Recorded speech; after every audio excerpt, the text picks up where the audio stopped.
नमस्कार विद्यार्थी मित्रांनो, मी रुचिता सुर्वे आपल्या YouTube चॅनलवर सगळ्यांचे खूप खूप स्वागत आहे।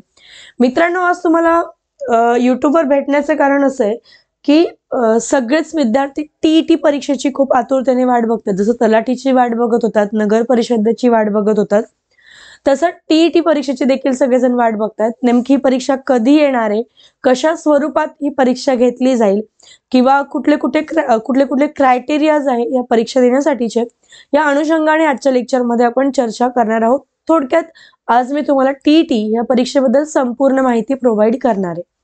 तर आधी लक्षात घ्या, TET जी परीक्षा आहे ही ऑनलाईन होणार आहे। म्हणजे याआधी TET ची जी परीक्षा आहे ती ऑफलाईन होत होती, परंतु जसं तुम्ही आता इतर सरळ सेवा दिलेल्या आहेत त्या पद्धतीने, सेम त्या पद्धतीने TET ही परीक्षा होणार आहे ऑनलाईन स्वरूपातच। Okay, yes.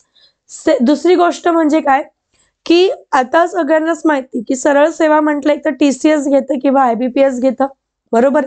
परंतु मित्रांनो, TET ही जी परीक्षा आहे ती आपली IBPS घेणार आहे।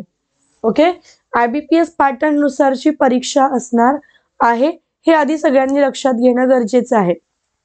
तिसरी गोष्ट की प्राथमिक आणि माध्यमिक शाळांसाठी 1ली ते 5वी, बरोबर, आणि 6वी ते 8वी या वर्गांसाठी शिक्षक भरती जी असते त्यालाच आपण TET म्हणतो। म्हणजेच काय की आता बघा, 1ली ते 4थी प्राथमिक होतं आधी, परंतु आता 1ली ते 5वी झालेलं आहे, म्हणून हे असतं आपलं प्राथमिक साठी, आणि 6वी ते 8वी हे आहे आपलं माध्यमिक वर्ग, बरोबर। तर याचे जे गव्हर्नमेंटचे जे शिक्षक असतात, ओके, जसं जिल्हा परिषदेच्या शाळांवर जे शिक्षक असतात, तर ह्या शिक्षकांसाठीची एक शिक्षक भरती आहे, ठीक आहे। तर त्यालाच आपण काय म्हणतो, TET असे आपण त्याला म्हणत असतो। त्यानंतर लक्षात घ्या, अनुदानित, विना अनुदानित आणि कायमच्या विना अनुदानित शाळांमध्ये उमेदवारांना TET परीक्षा अनिवार्य आहे।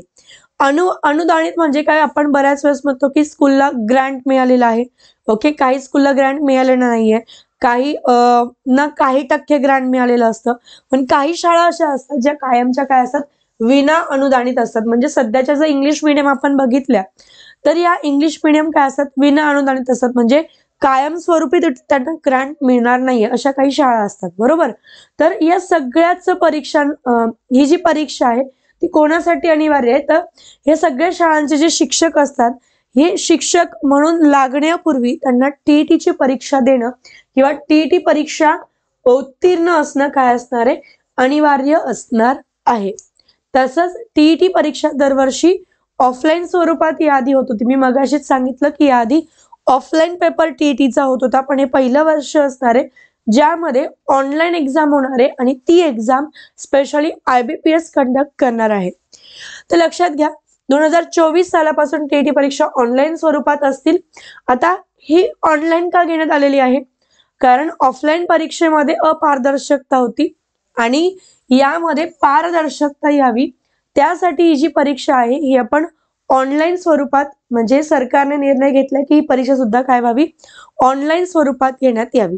ओके, सो मित्रांनो, अशा प्रकारे आज आपण TET बद्दल बघितलेलं आहे। तर TET कधी येऊ शकते, तर ही जी परीक्षा आहे याची ऍड जी आहे ती फेब्रुवारी महिन्यामध्ये येण्याची शक्यता आहे, ठीक आहे। सो फेब्रुवारी मध्ये जरी TET परीक्षा येणार असेल तरी सुद्धा आतापासूनच आपण तयारी करणं फार गरजेचं आहे।